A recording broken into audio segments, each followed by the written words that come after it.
Hello student, geography ज्ञान श्रृंखला में फिर से आपका स्वागत है। आज आप सामने फिर से एक नया टॉपिक लेकर के आए हैं। आज हम लोग अध्ययन करेंगे क्लाइमेट क्या है, यानी भारतीय जलवायु के संदर्भ में अध्ययन करेंगे। भारतीय जलवायु कैसी है और किस रूप में है, उसकी क्या विशेषताएं हैं, किन किन रूपों में है, विस्तार से हम लोग अध्ययन करेंगे। एग्जाम में रिलेट बहुत सारे क्वेश्चन ज्योग्राफी में इससे रिलेटेड टॉपिक से आते हैं कि क्लाइमेट क्या है, उसकी विशेषताएँ क्या है, विस्तार क्या है, भारतीय जलवायु किस रूप में है, कैसे है, सभी बिंदुओं पर विस्तार से अध्ययन करेंगे। तो चलिए विषय को स्टार्ट करते हैं। देखते हैं क्लाइमेट यानी भारतीय जलवायु, इंडियन क्लाइमेट या भारतीय जलवायु कैसी है, उसकी क्या विशेषताएं हैं और किन किन रूपों में है। डियर स्टूडेंट, जैसा कि आपको देखते हैं ब्लैक बोर्ड पे, पहले हम लोग देखेंगे जलवायु क्या है। किसी स्थान की दीर्घकालीन वायुमंडलीय दशाओं के योग को जलवायु कहते हैं, यानी किसी क्षेत्र की दीर्घकालिक वायुमंडलीय दशाओं के योग को जलवायु कहते हैं। तो जलवायु जो होता है किसी क्षेत्र का दीर्घकालीन वायुमंडलीय दशाओं का योग कहलाता है। मौसम और जलवायु में अंतर पहले हम लोग आगे भी इसकी जस्ट बात जानेंगे कि दोनों में अंतर क्या होता है, तब क्लियर हो जाएगा क्या चीज़ें हैं। तो इस तरह से जलवायु का क्लियर हो गया कि दीर्घकालिक यानी कम टाइम नहीं, बल्कि ये परिस्थितियाँ कैसी होनी चाहिए, लगभग 20 ईयर या 25-30 के 20 से 30 साल का अंतराल होता है। इतना लंबा कार्य होता है, यानी 20 से 30 वर्ष तक लगातार एक स्थान की जलवायु निश्चित होती है, उसके बाद शायद कहीं कुछ परिवर्तित होती है। तो इस तरह से एक लंबी प्रक्रिया है, लंबा कार्यकाल है कि 20 से 30 साल तक जो स्थितियां बनी रहती हैं उसी को जलवायु कहते हैं। तो इस तरह से क्लियर हो गया कि किसी स्थान के दीर्घकालिक वायुमंडलीय दशाओं के योग को जलवायु कहते हैं। ये दीर्घकालिक पीरियड जो होगा 30 साल, 20 साल से लेकर के 30 साल लगभग के मध्य होगा, इससे कम नहीं। आगे हम लोग देखेंगे तापमान। अब इसमें क्या क्या चीज़ें हैं, लंबी दीर्घकालिक प्रक्रिया, स्थिर क्या होता है इसमें, तो इसमें तापमान है, हवाओं की दिशा है, वर्षा है, वायुमंडलीय दाब है और लंबे समय तक ये सारी चीज़ें एक जैसी होती हैं। तो ये मुख्य बिंदु इसके हैं, तापमान, हवाओं की दिशा, वर्षा और वायुमंडलीय दाब। ये लंबे समय तक एक जैसा बना रहता है, परिवर्तन नहीं होता, यानी लंबी प्रक्रिया है और इस तरह से लंबे समय तक इस तरह की क्रिया ये चीज़ें स्थिर होती हैं और इसी को जलवायु का नाम दिया जाता है। तो क्लियर हो गया कि जलवायु किसी स्थान या किसी क्षेत्र की दीर्घकालिक वायुमंडलीय दशाओं के योग को कहते हैं। मौसम क्या होता है, इसके संदर्भ में हम लोग देखेंगे।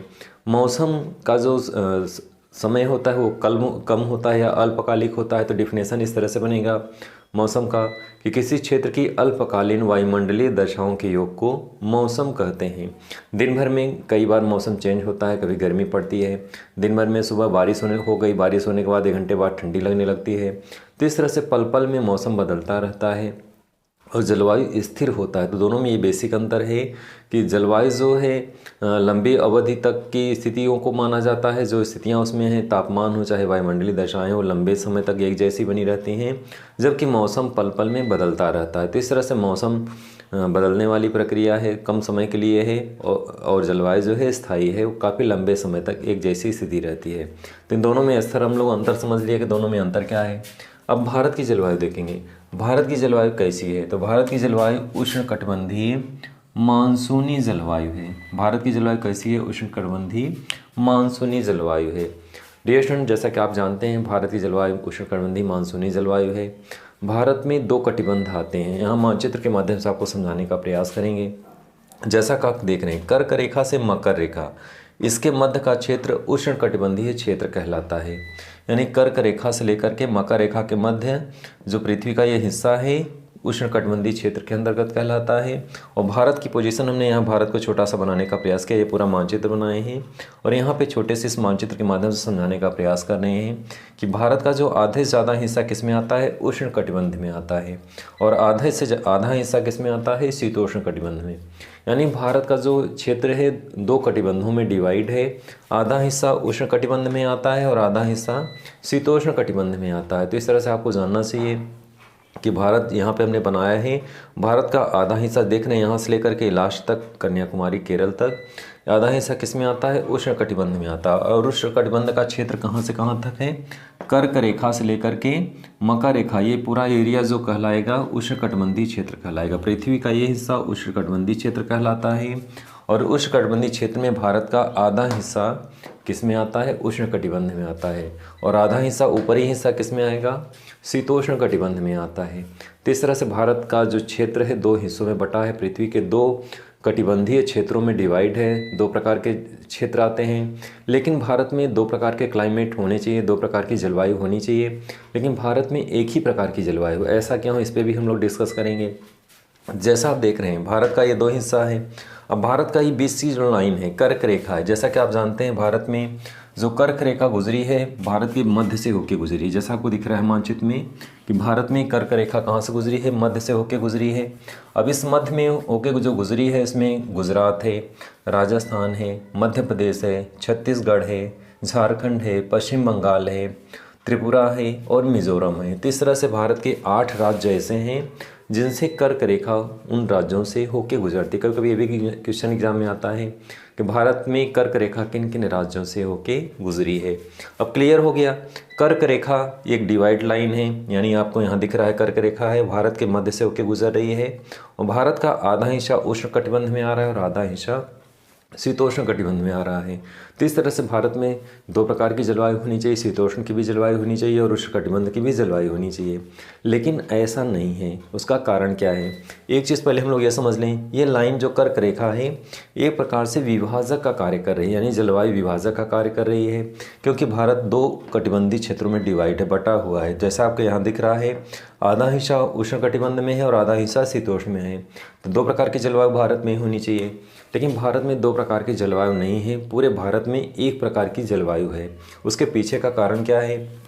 जम्मू कश्मीर से लेकर पूर्वोत्तर राज्यों तक पूरा हिमालय की श्रृंखला फैली हुई है और इस तरह से हिमालय की श्रृंखला फैली होने के कारण हिमालय ही एक प्रकार से अवरोधक का कार्य करता है। साइबेरिया से जो बर्फीली हवाएं आती हैं, यानी यहाँ से जो बर्फीली हवाएं आती हैं, तो हिमालय के होने के कारण, इसमें छोटा है नहीं दिखाई देगा, आप यहाँ समझ सकते हैं इस चीज़ को कि यहाँ जम्मू कश्मीर से लेकर पूरा यहाँ पूर्वोत्तर राज्यों तक ऐसे हिमालय फैला हुआ है और ऐसे हिमालय के विस्तार के कारण जो साइबेरिया से उष्णकटिबंधीय जलवायु, यानी कहने का मतलब है साइबेरिया से जो बर्फीली हवाएं आती हैं वो भारत में प्रवेश नहीं कर पाती। तो इस तरह से हिमालय जो विभाजक रेखा कर्क रेखा के, यानी कर्क रेखा जो 20 लाइन है, कर्क रेखा के ऊपर का हिस्सा शीतोष्ण में है और कर्क रेखा के नीचे का हिस्सा उष्ण में है, यानी 2 कटिबंधों का विभाजक का कार्य कौन करता है? कर्क रेखा यहाँ पे कर रही है। लेकिन हिमालय के होने के कारण पूरा का पूरा क्षेत्र एक जैसा कटिबंध हो गया है, न कि 2 जैसा कटिबंध। इसी के कारण जो है क्लाइमेट भी एक जैसा है, 2 नहीं है। उसके पीछे का फैक्टर क्या है कि हिमालय अवरोधक का कार्य कर रहा है, बर्फीली हवाएं भारत में प्रवेश नहीं कर पाती और इस तरह से पूरे भारत में उष्णकटिबंधीय जलवायु है। 2 प्रकार की जलवायु नहीं बल्कि एक ही प्रकार की जलवायु है। उसके पीछे का कारण क्लियर हो गया कि हिमालय के कारण हिमालय अवरुद्ध जो कार्य कर्क रेखा करता विभाजक का कार्य, अब ये कर्क रेखा विभाजक का कार्य नहीं कर रहा है बल्कि कौन कर रहा है? यहाँ पे हिमालय कर रहा है। यानी हिमालय की लाइन होने के कारण, हिमालय की श्रृंखलाएँ होने के कारण जो क्षेत्र यहाँ पे ठंडा होना चाहिए, बर्फीली हवाएं यहाँ तक आती, लेकिन हिमालय रोक लेता है। साइबेरिया रूस से जो बर्फीली हवाएं आती हैं, तो ऐसे कंडीशन में भारत का जो जलवायु है वो पूरे भारत में उष्णकटिबंधीय जलवायु जैसी स्थिति बन गई है। डियर स्टूडेंट, इसी क्रम में आगे हम लोग देखेंगे। अब भारत में यहाँ पे जैसा कि आप देख रहे हैं उष्णकटिबंधीय मानसूनी जलवायु है। भारत की जलवायु कैसी है? उष्णकटिबंधीय मानसूनी जलवायु है। तो इस तरह से उष्णकटिबंधीय मानसूनी जलवायु है। उसके पीछे का कारण क्या है? जलवायु के शब्द यहाँ क्या जुड़ा है? तो जैसा कि आप देखते हैं कि भारत में जलवायु के बारे में हम लोग आगे विस्तार से अध्ययन करेंगे। पहले हम लोग देख लेंगे कि जलवायु को प्रभावित करने वाले कौन कौन से कारक हैं, यानी जलवायु को कौन कौन से कारक हैं जो जलवायु को प्रभावित करते हैं। किसी भी देश की जलवायु को प्रभावित करने वाले बहुत सारे फैक्टर हैं। उस देश की जलवायु को वो सारे कारक प्रभावित करते हैं जिसके कारण जलवायु अलग अलग क्षेत्रों में, अलग अलग देशों में अलग अलग प्रकार की पाई जाती है। अब ये कौन कौन से कारक हैं जो जलवायु को प्रभावित करते हैं, तो उनके संदर्भ में क्रम से हम लोग देखेंगे। जैसा आप देख रहे हैं, पहला है स्थिति एवं अक्षांशीय विस्तार, यानी किसी भी देश की जलवायु को प्रभावित करने वाला उसकी स्थिति एवं विस्तार है, यानी उसका विस्तार कहाँ पे है। कोई अगर कर्क रेखा के उत्तर साइड में कोई कंट्री होगा तो वहाँ ठंडा जलवायु होगी, कर्क रेखा के नीचे होगा तो वहाँ पे गर्म जलवायु होगी। तो कहने का मतलब है कि किसी भी देश की स्थिति एवं विस्तार कहाँ से कहाँ तक विस्तृत है और उसी के आधार पे वहाँ की जलवायु डिसाइड होती है। अगले बिंदु में हम लोग चलेंगे समुद्र तट से दूरी। तो ये दूसरा फैक्टर है, यानी समुद्र तट से दूरी भी किसी जलवायु को प्रभावित करती है। जैसा कि आप जानते हैं समुद्र तट के आसपास का जो क्षेत्र है ना गर्म होता है ना ठंडा होता है। तो इस तरह से इन बिंदुओं को आगे चल के हम लोग विस्तार से अध्ययन करेंगे। केवल पॉइंट आप देख लें कि कौन कौन से पॉइंट हैं। तो समुद्र से दूरी भी किसी भी स्थान की जलवायु को क्या करती है? प्रभावित करती है। नेक्स्ट है उत्तर पर्वतीय श्रेणियाँ। तो उत्तर पर्वतीय श्रेणियाँ भी जो है किसी जलवायु को प्रभावित करती है। नेक्स्ट है स्थलाकृति।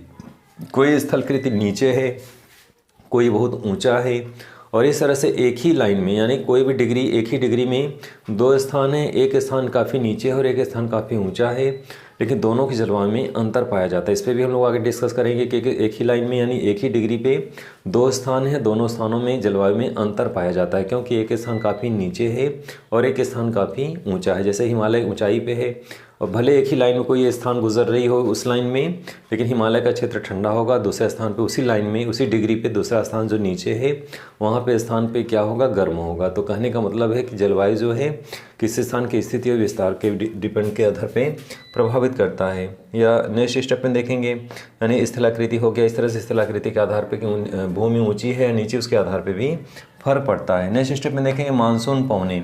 मानसून पवने भी किसी स्थान की जलवायु को प्रभावित करती है। नेक्स्ट स्टेप में देखेंगे ऊपरी वायु परिसंचरण, यानी अपर एयर सर्कुलेशन जो है ये भी किसी स्थान की जलवायु को क्या करता है, प्रभावित करता है। नेक्स्ट स्टेप में है पश्चिमी विक्षोभ तथा उष्णकटिबंधीय चक्रवात, ये भी किसी स्थान की जलवायु को क्या करता है, प्रभावित करता है। नेक्स्ट है एल नीनो प्रभाव, ये भी किसी स्थान की जलवायु को प्रभावित करता है। नेक्स्ट है दक्षिणी दोलन तथा उसका प्रभाव, ये सारे फैक्टर जो है किसी स्थान की जलवायु को प्रभावित करते हैं। अब हम लोग एक एक क्रम से विस्तार से अध्ययन करेंगे कि इनमें क्या क्या चीज़ें हैं, कौन कौन से फैक्टर विस्तार से कैसे जलवायु को प्रभावित कर रहे हैं। अभी हम लोग भारतीय जलवायु के संदर्भ में अध्ययन किए कि भारतीय जलवायु को प्रभावित करने वाले कारक कौन कौन से थे शॉर्ट टर्म में। अब लोग उसके लॉन्ग टर्म में अध्ययन करेंगे भारतीय जलवायु को प्रभावित करने वाले कौन कौन से कारक हैं, उनकी क्या भूमिका है। चूँकि यहाँ पे कारकों को हम शॉर्ट में भी चलाएंगे, क्योंकि एक एक पार्ट को अगले वीडियो में विस्तार से करेंगे। जैसे विक्षोभ क्या होते हैं, पूर्वी विक्षोभ क्या है, पश्चिमी विक्षोभ क्या है, जेट धाराएँ क्या हैं, उसका अलग अलग से वीडियो बनाएंगे, क्योंकि एक में नहीं आ सकता। जैसे हम लोग रिवर सिस्टम का अध्ययन कर रहे थे, तो इंडिया के रिवर सिस्टम को एक साथ आपको एक वीडियो में गंगा नदी तंत्र, ब्रह्मपुत्र नदी तंत्र, सिंधु तंत्र को एक में पढ़ाए थे, लेकिन लास्ट में आगे चल करके हम लोग एक एक पार्ट को अलग अलग वीडियो बनाए, सिंधु, गंगा और ब्रह्मपुत्र का। इसी तरह से यहाँ पे भी इस वीडियो में भी विक्षोभ के संदर्भ में, जेट धाराओं के संदर्भ में अलग से वीडियो बनाएंगे। केवल आप इतना सामान्य तरीके से जान लें कि भारतीय जलवायु को प्रभावित करने वाले कौन कौन से कारक हैं, जो इसमें कुछ विशिष्टताएँ हैं, जैसे पश्चिमी जेट वायुधारा क्या है, पूर्वी जेट वायुधारा क्या है। तो इन सभी को अलग से वीडियो बनाएंगे, क्योंकि एक अलग टॉपिक बन जाएगा। यहाँ पे आपको केवल मानसून, यहाँ पे चूँकि उष्णकटिबंधीय मानसूनी जलवायु आया है, तो इसलिए उष्णकटिबंधीय के टॉपिक को पढ़ा दिया और जलवायु के संदर्भ में भी आगे विस्तार से बताएंगे। केवल यहाँ पे आप इतना जान लें कि भारतीय जलवायु को प्रभावित करने वाले कौन कौन से कारक हैं, उनका यहाँ पे आप स्टडी करेंगे। चूँकि इसी में से बहुत सारे टॉपिक्स हैं, उनका आगे चलकर वीडियो बनाएंगे विस्तार से। एक में संभव नहीं, क्योंकि तब मैटर जो है डिस्टर्ब हो जाएगा। तो चलिए विषय स्टार्ट करते हैं। यहाँ देखते हैं और क्या क्या चीज़ें हैं। जैसे ये टॉपिक अभी हम लोग शॉर्ट टर्म में पढ़े थे कि भारतीय जलवायु को प्रभावित करने वाले कारक कौन कौन से हैं। यहाँ पे वही सारे कारक जो है विस्तार से हमने कर दिया है, तो इसी को विस्तारित कर दिया है। जैसा आपका पहला दिख रहा है स्थिति एवं अक्षांशीय विस्तार, यानी स्थिति एवं अक्षांशीय विस्तार पहला है।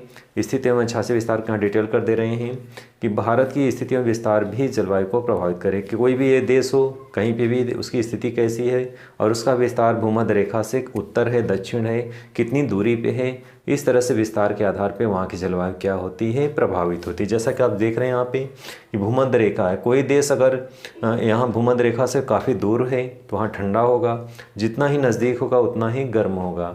तो भारत की भी वही स्थिति है। भारत की स्थिति और विस्तार भूमध्य रेखा के पास में होने के कारण यहाँ पे जो नीचे वाला हिस्सा है केरल, तमिलनाडु यानी प्रायद्वीपीय क्षेत्र गर्म रहता है और उत्तरी साइड में उतना गर्म नहीं रहता। तो इस तरह से स्थिति और विस्तार भी प्रभावित करता है।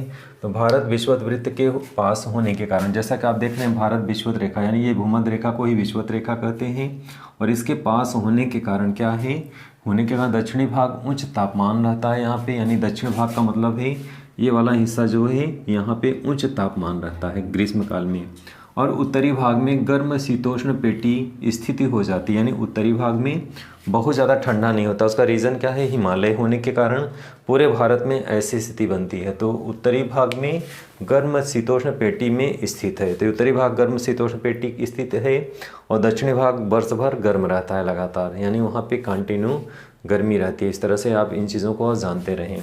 तो इस तरह से स्थिति और विस्तार भी भारत की जलवायु को क्या करता है, प्रभावित करता है।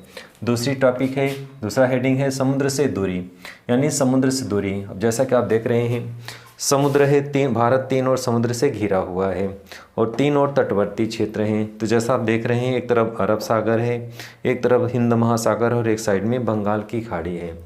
तो यहाँ पे क्या निकल के आ रहा है कि समुद्र से दूरी भी भारत की जलवायु को क्या कर रहा है, प्रभावित कर रहा है। कैसे?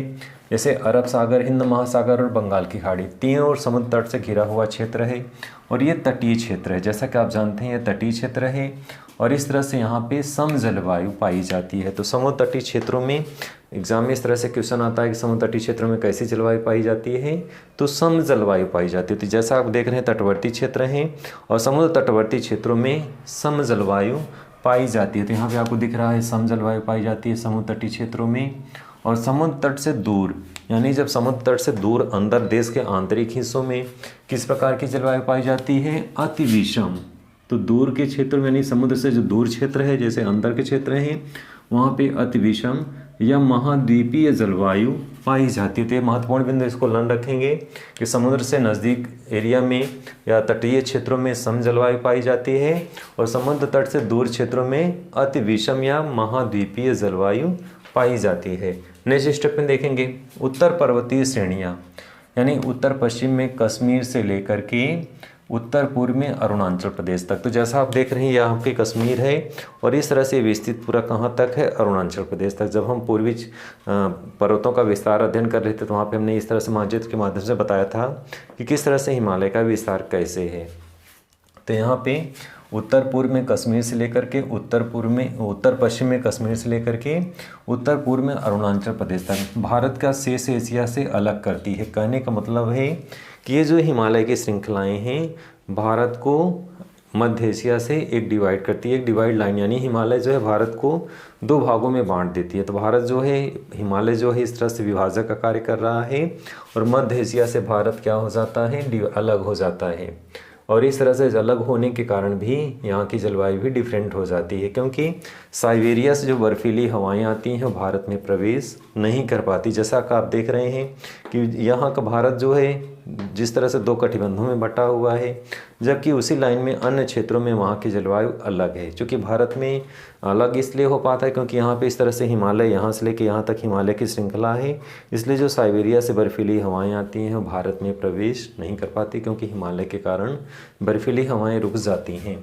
तो ये भी एक फैक्टर है। नेक्स्ट स्टेप में देखेंगे इसी के कारण, यानी यहाँ पे हिमालय श्रेणियाँ क्या करती हैं, भारतीय उपमहाद्वीप तथा मध्य एशिया। हिमालय क्या कर रहा है, भारतीय उपमहाद्वीप को मध्य एशिया के बीच जलवायु विभाजक का कार्य कर रहा है। तो कहने का मतलब है इस जगह से लेकर के और यहाँ पे अरुणाचल प्रदेश तक जो हिमालय विस्तृत है और यहाँ भी जो बर्फीली हवाएं भारत में आती हैं वो रुक जाती हैं। तो इस तरह से ये लाइन हिमालय क्या कर रहा है, जलवायु विभाजक का कार्य कर रहा है। नेक्स्ट स्टेप में देखेंगे स्थलाकृति। अब स्थलाकृति में क्या है, तापमान, वायुमंडलीय दाब, पवनों की दिशा और वर्षा की मात्रा प्रभावित तो होती है। जैसा कि आप जानते हैं स्थलाकृति कैसे है, कोई स्थान अगर ऊंचा है तो वहाँ पे ठंडा होगा और कोई स्थान नीचे है तो वहाँ का तापमान ज़्यादा होगा। इसी तरह से अगर कोई नीचे है तो गर्म होगा और जब गर्म होगा तो वायुदाब भी प्रभावित होगा। कहने का मतलब है जहाँ पे गर्म होता है वहाँ वायुदाब क्या होता है, लो प्रेशर होता है, और जहाँ पे तापमान कम होता है वहाँ पे वायुदाब अधिक होता है। तो इन चीज़ों को आपको जानना होगा कि किसी स्थान का जो वहाँ की स्थलाकृति है वो क्या क्या चीज़ें हैं, तापमान, वायुमंडलीय दाब, पवनों की दिशा और वर्षा की मात्रा क्या होती है, प्रभावित होती है। ठंडा होगा तो वर्षा नहीं होगी। तो इस तरह से ये सभी चीज़ें जो है किस तरह पे प्रभावित होती हैं, वहाँ की स्थलाकृति कैसी है। नेक्स्ट स्टेप में देखेंगे मानसूनी पवनें। ऋतुओं के अनुसार मानसूनी पवनों की दिशा क्या होती है, बदलती रहती है और उसी को मानसूनी पवनें कहते हैं। आगे चल कर हम लोग स्टडी करेंगे कि ग्रीष्म काल में कैसे मानसूनी पवनें जो समुद्र से स्थल की ओर चलती हैं और शीत ऋतु में समुद्र स्थल से समुद्र की ओर चलती है। इस तरह से मानसूनी पवनें इन्हें कहते हैं ग्रीष्म काल में, और ये वर्षा करने में क्या होती हैं, सहायक होती हैं। इसी क्रम में नेक्स्ट स्टेप में देखेंगे उत्तर पूर्वी मानसून एवं उसका प्रभाव। ये पवनें ठंडी और शुष्क होती हैं। उत्तर पूर्वी मानसूनी पवनें बंगाल की खाड़ी से गुजरते हुए आर्द्रता ग्रहण कर लेती हैं और कोरोमंडल तट पर वर्षा करती हैं। तो ये भी एक महत्वपूर्ण बिंदु है, इसका अलग से हम लोग वीडियो बनाएंगे। उत्तर पूर्वी मानसूनी पवनें और उनका क्या प्रभाव है, चूँकि ये शीतकाल की उत्तर पूर्वी मानसून पवनें जो है बंगाल की खाड़ी में आर्द्रता ग्रहण करते हुए कोरोमंडल तट पर वर्षा करती हैं और ये ठंडी और शुष्क होती हैं। ये विशेषता इनकी है, ठंडी और शुष्क होती हैं। इन्हें उत्तर पूर्वी व्यापारिक पवने भी कहते हैं, तो ये भी महत्वपूर्ण बिंदु है। और भारत में इसे स्थलीय पवनों के नाम से जाना जाता है। तो उत्तर पूर्वी मानसून और उसका प्रभाव, इसका भी वीडियो हम लोग अलग से बनाएंगे और देखेंगे क्या क्या विशेषताएं इसमें हैं। नेक्स्ट स्टेप में देखेंगे दक्षिण पश्चिमी मानसून एवं उसका प्रभाव। दक्षिण पश्चिमी मानसून एवं उसका प्रभाव यानी ग्रीष्मकाल में भारत के उत्तर पश्चिमी भाग में अत्यधिक गर्म हो जाती हैं। तो ये इसकी क्या है, एक विशेषता है। नेक्स्ट है ऊपरी वायु परिसंचरण। भारत में मानसून में अचानक आगमन के कारण क्या होता है, भारतीय भूभाग के ऊपर वायु परिसंचरण में होने वाला परिवर्तन, ऊपरी वायुतंत्र में बहने वाली जेट वायुधाराएं भारतीय जलवायु को निम्न रूप से प्रभावित करती हैं। कैसे प्रभावित करती हैं, तो इसके दो पार्ट हैं, पश्चिमी जेट वायुधारा और उसका प्रभाव है, और दूसरी है पूर्वी जेट वायुधारा और उसका प्रभाव। तो इस तरह से दो जेट धाराएं हैं, इसका भी हम लोग अलग से वीडियो बनाएंगे कि ये दोनों जेट धाराएं क्या हैं, इनकी क्या विशेषता है, क्या इनका प्रभाव है। चूँकि हम लोग केवल अभी यहाँ पे कितना ही केवल अध्ययन कर ले रहे हैं कि भारतीय जलवायु को प्रभावित करने वाले कौन कौन से कारक हैं। तो जैसा कि आप देख रहे हैं पश्चिमी जेट वायुधारा, इसका क्या प्रभाव है, ये शीतकाल में समुद्र तल से 8 किलोमीटर की ऊंचाई पर पश्चिमी जेट वायुधारा समशीतोष्ण कटिबंध के ऊपर चलती है। तो इसकी क्या विशेषता है कि 8 किलोमीटर की ऊंचाई पर पश्चिमी जेट वायुधारा समशीतोष्ण कटिबंध के ऊपर चलती है। और यह वायु जेट धारा जो है हिमालय की श्रेणियों के द्वारा दो भागों में डिवाइड करते। तो यहाँ पे हिमालय है, इस तरह से जेट वायुधारा दो भाग में डिवाइड हो जा रही है और इस तरह से इसकी ये विशिष्टता है। नेक्स्ट क्रम में इसी का दूसरा पार्ट है पूर्वी जेट वायुधारा, यानी पश्चिमी जेट वायुधारा भी आपने अध्ययन किया, अब आप अध्ययन करेंगे पूर्वी जेट वायुधारा। इसका क्या प्रभाव है, ये ग्रीष्मकाल में पश्चिमी जेट वायुधारा के स्थान पर क्या ले लेता है, इसके स्थान पे पूर्वी जेट वायुधारा चलने लगती है। और यह 15 उत्तरी अक्षांश के आसपास प्रायद्वीपीय भारत के ऊपर चलती है। तो यहाँ पे आपने देखा कि किस तरह से प्रायद्वीपीय भारत के ऊपर से चलती है। नेक्स्ट स्टेप में देखेंगे पश्चिमी विक्षोभ तथा उष्णकटिबंधीय चक्रवात। पश्चिमी विक्षोभ भारतीय उपमहाद्वीप के पश्चिम जेट प्रवाह के साथ भूमध्य सागरीय प्रदेश में आते हैं और ये शीतकाल में थोड़ी वर्षा लाते हैं। तो शीतकाल में क्या करते हैं, थोड़ी वर्षा लाते हैं और अक्टूबर, नवंबर और दिसंबर में मौसमी दशाओं को प्रभावित करते हैं। तो ये इसकी विशिष्टता है, भारतीय जलवायु को इस रूप में प्रभावित करते हैं। नेक्स्ट है एल नीनो प्रभाव। एल नीनो प्रभाव क्या है, तो एल नीनो प्रभाव एक क्या है, एक सकरी गर्म समुद्री जलधारा है। तो इसको इस रूप में जानेंगे कि एल नीनो क्या है। ये एल नीनो एक सकरी गर्म समुद्री जलधारा है और अपनी तीव्रता से समुद्र के ऊपरी जल को क्या करता है, तापमान में 10 डिग्री सेंटीग्रेड तक के तापमान में बढ़ा देता है, यानी 10 डिग्री तापमान बढ़ जाता है समुद्र के ऊपरी जल का हिस्सा। और ये हिंद महासागर के पवनों को क्या करता है, प्रभावित करता है। नेक्स्ट स्टेप में देखेंगे दक्षिणी दोलन तथा उसका प्रभाव। ये क्या है, यह हिंद व प्रशांत महासागर के मध्य देखा जाता है और ये वायुदाब में होने वाले परिवर्तन का प्रतिरूप है। और यह वायुदाब प्रशांत महासागर में अधिक तथा हिंद महासागर में निम्न वायुदाब की कंडीशन पैदा करता है और भारत के दक्षिण पश्चिम मानसून को कमज़ोर बनाता है। तो भारत के पश्चिम मानसून को क्या करता है, कमज़ोर करता है। तो डियर स्टूडेंट, ये सारे फैक्टर क्या हैं, ये सभी भारतीय जलवायु को प्रभावित करने वाले कारक हैं।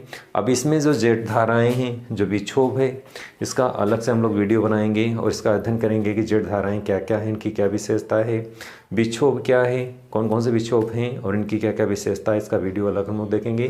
क्योंकि इसमें केवल इतना हम लोग स्टडी कर रहे हैं कि भारतीय जलवायु को प्रभावित करने वाले यहाँ पे कौन कौन से कारक हैं। अभी चूँकि हम लोग इसी में भारतीय जलवायु कैसी है, उष्णकटिबंधीय मानसूनी जलवायु है, कैसे वर्षा होती है, उसके संदर्भ में विस्तार से अध्ययन करेंगे। चूँकि वीडियो बहुत बड़ा हो जाएगा, इसलिए केवल संक्षेप में इतना अध्ययन करेंगे कि ये सारे फैक्ट जो हैं भारतीय जलवायु को प्रभावित करने वाले क्या हैं, कारक हैं। डियर स्टूडेंट, अभी आपने भारतीय जलवायु को प्रभावित करने वाले कौन कौन से कारक हैं, इनके संदर्भ में अध्ययन किया। अब हम लोग अध्ययन करेंगे भारत में जो जलवायु है, यानी उष्णकटिबंधीय मानसूनी जलवायु है, तो मानसून की उत्पत्ति कैसे होती है, इसके संदर्भ में अध्ययन करेंगे। तो जैसा आप देख रहे हैं ब्लैक बोर्ड पे, मानसून की उत्पत्ति। भारत में मानसून की उत्पत्ति तापमान के बढ़ने और घटने से होती है। तो यहाँ पे आपको ये चीज़ महत्वपूर्ण बिंदु है कि तापमान के बढ़ने और घटने से मानसून की उत्पत्ति होती है। इसे मानसून की उत्पत्ति का तापीय सिद्धांत भी कहते हैं। मानसून की उत्पत्ति का तापीय सिद्धांत कहते हैं, यानी तापमान के बढ़ने और घटने से ही मानसून की उत्पत्ति होती है। अब इसमें कुछ चीज़ों को समझेंगे, जैसे हाई प्रेशर यानी उच्च वायुदाब और निम्न वायुदाब।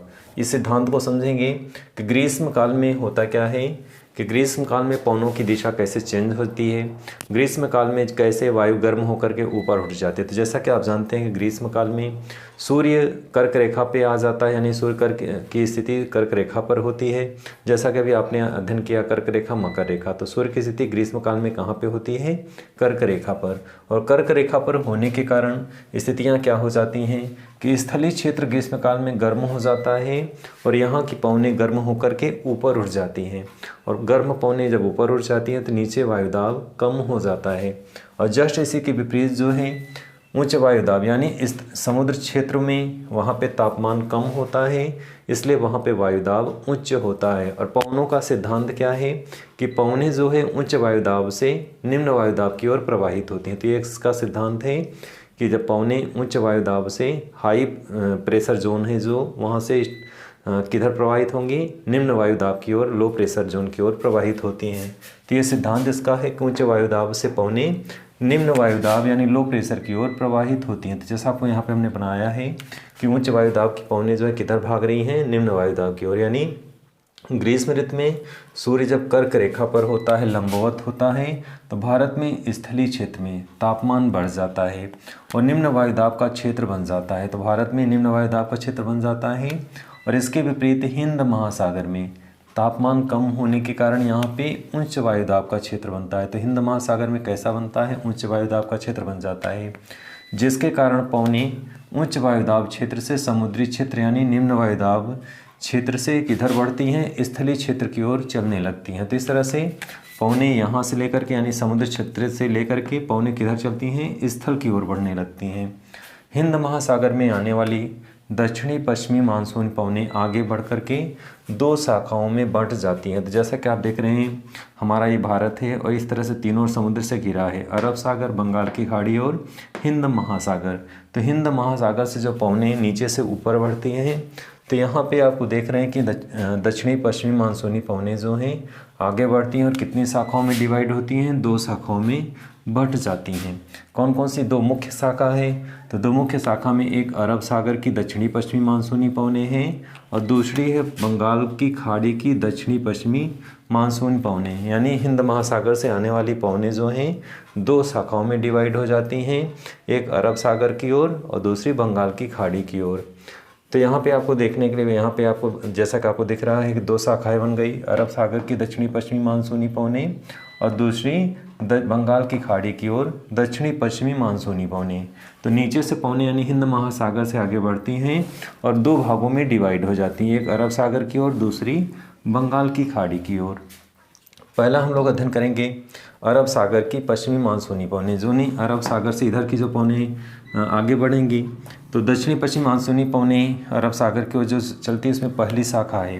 पहली शाखा 1 जून को केरल तट पर पहुंच जाती है। तो यहाँ पे एक महत्वपूर्ण बिंदु है, पहली शाखा जैसा कि आप देख रहे हैं पहली शाखा केरल पे यहाँ पे आ गया है, केरल ये राज्य है, तो पहली शाखा केरल राज्य में पहुँचती है और ये लगभग 1 जून के आसपास पहुँचती है। पश्चिमी घाट से टकराकर बारिश करती है। तो यहाँ पे आपको दिख रहा है ये पूरा एरिया पश्चिमी घाट है और पश्चिमी घाट से टकराकर यहाँ पे बारिश होती है।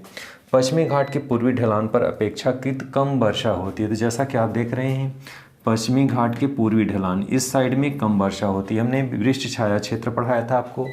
वृष्ट छाया क्षेत्र क्या होता है, पहाड़ के जो सम्मुख क्षेत्र होता है वहाँ पे पवनें जब ऊपर उठती हैं तो ठंडी हो जाती हैं और ठंडी होने के पश्चात 1200 मीटर ऊंचाई के पश्चात फिर वहीं पे वर्षा हो जाती है। लेकिन पहाड़ के दूसरी साइड में जो पहाड़ का विमुख ढाल होता है वहाँ पे पवनें वर्षा कराने में असमर्थ होती हैं। तो इस तरह से वृष्ट छाया क्षेत्र हो जाते हैं। मुंबई का जैसे महाराष्ट्र का विदर्भ क्षेत्र है तो ये वृष्ट छाया क्षेत्र है, यहाँ पे कम वर्षा होती है। तो इस चीज़ को आपको समझना होगा कि पश्चिमी घाट की पूर्वी ढलान पे महत्वपूर्ण बिंदु है, अपेक्षाकृत क्या होती है, कम वर्षा होती है। अब हम लोग दूसरी शाखा का अध्ययन करेंगे। पहली शाखा हमने यहाँ पे अध्ययन किया, केरल में वर्षा होती है पश्चिमी घाट पे टकराने के पश्चात। दूसरी शाखा है, दूसरी शाखा 5 से 10 जून के आसपास मुंबई तट से भारत में एंटर कर रही है। तो जैसा कि आप देख रहे हैं दूसरी शाखा है और मुंबई के यहाँ से मुंबई से मतलब मुंबई से एंटर कर रही है। कहाँ पे एंटर कर रही है? भारत में।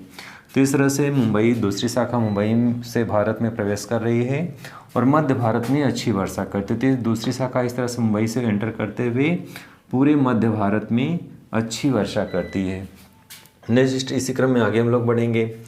तीसरी शाखा, तो अगला क्या है? तीसरी शाखा। जैसे आप ब्लैक बोर्ड देख रहे हैं, तीसरी शाखा यहाँ पे है और ये गुजरात के सौराष्ट्र से एंटर कर रही है और राजस्थान में पहुंचकर ये अरावली पर्वत श्रेणी, जैसा कि आप जानते हैं अरावली पर्वत श्रेणी पूरा अध्ययन आपने किया है कि गुजरात में सौराष्ट्र में एंटर कर रही है तीसरी शाखा और अरावली पर्वत के सहारे ये आगे बढ़ते हुए यानी राजस्थान से होते हुए राजस्थान में बहुत अल्प मात्रा में वर्षा करती है, क्योंकि पहाड़ों के सहारे ही आगे बढ़ जाती है, अवरोध या रुकावट नहीं होता। तो इस तरह से राजस्थान में बहुत हल्का बारिश करते हुए कहाँ जाती है? लास्ट में पंजाब तक जा रही है।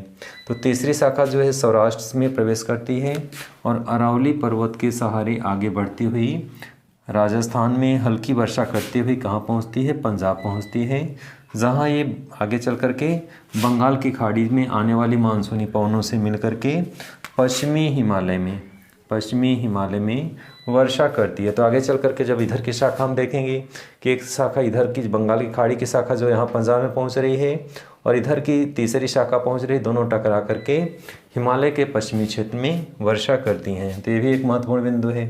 नेक्स्ट स्टेप में आगे इसी क्रम में देखेंगे हम लोग। तो तीसरी शाखा जो है इस तरह से जैसा कि आपने स्टडी किया कि हिमालय के पश्चिमी हिमालय में जाकर के भारी वर्षा करती है। दक्षिणी पश्चिमी मानसून भारत में 90% वर्षा करती है। जैसा कि आप जानते हैं भारत में जितनी वर्षा होती है इसमें दक्षिणी पश्चिमी शाखा 90% वर्षा करती है। जो ये शाखा है, ये दक्षिणी पश्चिमी शाखाएँ, ये जो तीनों शाखाएं हैं भारत में कितने परसेंट वर्षा करती हैं? 90%। तो ये सबसे ज़्यादा महत्वपूर्ण बिंदु है। अगले क्रम में देखेंगे दक्षिणी पश्चिमी मानसूनी पवनें बंगाल की खाड़ी से बढ़ करके, तो जैसा कि आप देख रहे हैं कभी दक्षिणी पश्चिमी मानसूनी पवनें बंगाल की खाड़ी में आगे बढ़ करके बांग्लादेश और म्यांमार के तटीय भागों में टकराती हैं। तो यहाँ पे आपका एक दूसरा महत्वपूर्ण बिंदु है कि यहाँ पे दक्षिणी पश्चिमी मानसूनी पवनें जो है दूसरी सेकंड आपका यहाँ पे है बंगाल की खाड़ी और दक्षिणी पश्चिमी मानसूनी पवनें। तो यहाँ पे जैसा कि आपको दिख रहा है कि दक्षिणी पश्चिमी मानसूनी पवनें बंगाल की खाड़ी से आगे बढ़ करके बांग्लादेश और म्यांमार के तटीय भागों में टकराती हैं। तो बांग्लादेश और म्यांमार, जैसा कि हमने यहाँ मानचित्र में आपको बनाया है, यहाँ पे इस तरह से ये बांग्लादेश है और ये म्यांमार, पूरा क्षेत्र म्यांमार का आता है और यहाँ पे अराकान पहाड़ी है। तो यहाँ पे इसी को जो है एक शाखा का हमने अध्ययन कर लिया, अरब शाखा। अब हम लोग बंगाल की खाड़ी की शाखा का अध्ययन करेंगे। तो बंगाल की खाड़ी की दो मुख्य शाखाएँ हमने यहाँ मानचित्र में दर्शाया है। पहली शाखा जैसा कि आप देख रहे हैं बंगाल की खाड़ी की पहली शाखा जो है दक्षिणी पश्चिमी मानसूनी पवनें सीधे यहाँ पे आगे बढ़ते हुए यहाँ पे ये पूरा एरिया म्यांमार का है और यहाँ पे अराकान पहाड़ी है। तो अराकान पहाड़ी से टकराती हैं और अराकान पहाड़ी से टकराने के पश्चात टर्न कर लेती हैं। किधर टर्न करती हैं? भारत की ओर। और इस तरह से पश्चिम बंगाल में एंटर करती हैं। पश्चिम बंगाल में एंटर करने के पश्चात आगे गंगा का मैदान है। तो पूरा ये गंगा का मैदान में वर्षा करते हुए फिर आगे पंजाब का मैदान है। पंजाब के मैदान में वर्षा करते हुए फिर यहाँ पश्चिम हिमालय से टकराते हुए इस पूरे क्षेत्र में वर्षा करती है। यानी इधर से तीसरी शाखा जा रही है और इधर से ये जो है आपकी पहली शाखा यानी बंगाल की खाड़ी की पहली शाखा इधर गंगा के मैदान से होते हुए पंजाब में दोनों शाखाएं टकराती हैं और इस तरह से हिमालय के पश्चिमी भागों में भारी वर्षा करती हैं। तो इस तरह से ये आपकी प्रथम शाखा है बंगाल की खाड़ी की। दूसरी शाखा हम लोग अध्ययन करेंगे। दूसरी शाखा जैसा कि आपको मानचित्र में यहाँ पे आपको दिख रहा है, दूसरी शाखा इस तरह से बंगाल की खाड़ी से जल की नमी को लेते हुए यानी नमी को लेते हुए आगे बढ़ती है और सीधे ये कहाँ पे जाती है? यहाँ पे आपको देख रहा है ब्रह्मपुत्र का मैदान कहलाता है। तो ब्रह्मपुत्र के मैदान में भारी वर्षा करती है। यहाँ पे भी कुछ महत्वपूर्ण बिंदुओं को देखेंगे। तो इस तरह से बंगाल की खाड़ी की भी दो शाखा हो जाती हैं, जैसा कि हमने यहाँ पे दर्शाने का प्रयास किया है। पहली शाखा अराकान पहाड़ी से टकरा करके गंगा के मैदान और पंजाब तक टकराती वर्षा करती है और दूसरी शाखा इस तरह से आपको दिख रहा है यहाँ पे, ये सीधे कहाँ जा रही है? ब्रह्मपुत्र के मैदान में। ब्रह्मपुत्र के मैदान में जाकर के भारी वर्षा करती है। और दूसरी विशेषता क्या है कि यहाँ पे मेघालय के गारो पर्वत है। मेघालय यहाँ पे है और मेघालय में यहाँ पे क्या है? गारो पर्वत है। गारो पर्वत शिखर पे क्या है? मौसिन राम जो विश्व के जो है एक ऐसा प्लेस है मासीनाम, भारत में मेघालय में है, विश्व का सर्वाधिक औसत वर्षा वाला क्षेत्र है। कभी कभी एग्जाम में इस तरह से पूछा जाता है विश्व में सर्वाधिक औसत वर्षा कहाँ पे होता है, तो विश्व में सर्वाधिक औसत वर्षा भारत में मेघालय राज्य के मासिनराम क्षेत्र में होता है। तो यहाँ पे मासिनराम है मेघालय में, और यहाँ विश्व में सर्वाधिक औसत वर्षा क्षेत्र इसे घोषित किया गया है। तो डियर स्टूडेंट, आज के वीडियो में आपने अध्ययन किया भारत में क्लाइमेट यानी जलवायु कैसी है, भारत में जलवायु को प्रभावित करने वाले कौन कौन से कारक हैं, और इसके साथ साथ भारत में जलवायु का नाम क्या है, उष्णकटिबंधीय मानसूनी जलवायु। तो उष्णकटिबंधीय क्या होता है, मानसूनी जलवायु क्या होती है, मानसूनी पवनें क्या होती हैं, किस तरह से भारत में वर्षा की कौन कौन सी शाखाएं हैं, अरब शाखा और बंगाल की खाड़ी की शाखा, दोनों शाखाएं कैसे भारत में किस क्षेत्र से प्रवेश करती हैं, एंटर करती हैं, और कैसे पूरे भारत में वर्षा करती हैं। तो आज की वीडियो में आपने बहुत सरल तरीके से बहुत सारे तथ्यों का अध्ययन किया। वीडियो अच्छा लगा तो लाइक और सब्सक्राइब करें, आपका सहयोग बहुत ज़रूरी है। अगले वीडियो में हम लोग फिर से विक्षोभ के साथ, जैसे इसमें कुछ टॉपिक्स हैं, विक्षोभ है, पश्चिमी विक्षोभ क्या है, पूर्वी विक्षोभ क्या है, तो इन सब के संदर्भ में जेट धाराएं क्या होती हैं उसके संदर्भ में नेक्स्ट वीडियो में अध्ययन करेंगे। आज की वीडियो में बस इतना ही, अगले वीडियो में फिर से मिलेंगे, तब तक के लिए धन्यवाद।